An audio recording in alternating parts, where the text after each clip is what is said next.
Kung gusto mo na bawat minuto iiyak siya sa kakaisip sa'yo, ay gawin itong ritual na ibabahagi ko sa inyo ngayon.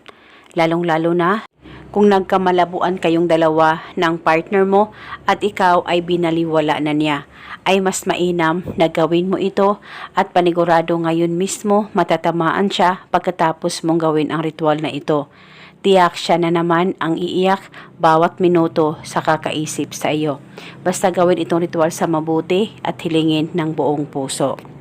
Ang gagawin mo lamang ay kumuha ka ng papel at panulat at isulat sa papel ang kanyang tunay na pangalan at apelyido ng 3 beses. At pagkatapos, kumuha ka lamang ng isang siling haba o siling labuyo. Depende po sa inyo kung anong meron kayo ay pwedeng gamitin sa ritual. Hiwain mo lamang ito kahit ilang hiwa at saka ilagay ito sa papel na sinulatan mo at balutin mo. At kung wala kayong siling haba o siling labuyo o fresh na sili, ay pwede kayo gumamit ng chili powder o chili flakes. Kung anong meron kayo ay pwede po.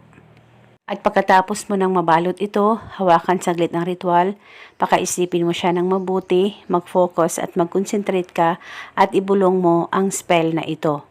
Pangalan at apelyido sa kapangyarihan at tulong nitong ritual, ikaw na naman ang iiyak bawat minuto sa kakaisip sa akin. Ibulong mo lamang ito ng 3 beses. At pagkatapos, pwedeng ilagay itong ritual sa ziplock o plastic at dalhin kahit saan ka man magpunta o pwedeng itago sa damitan mo o kung saan safe na walang makakakita at makakaalam. At itago ito pang matagalan. At kahit natuyo na po ang sili, ay pwede mo pa rin panatilihin kung saan nakatago ito. At eto muna sa ngayon, maraming salamat po sa panunood. May God bless us all.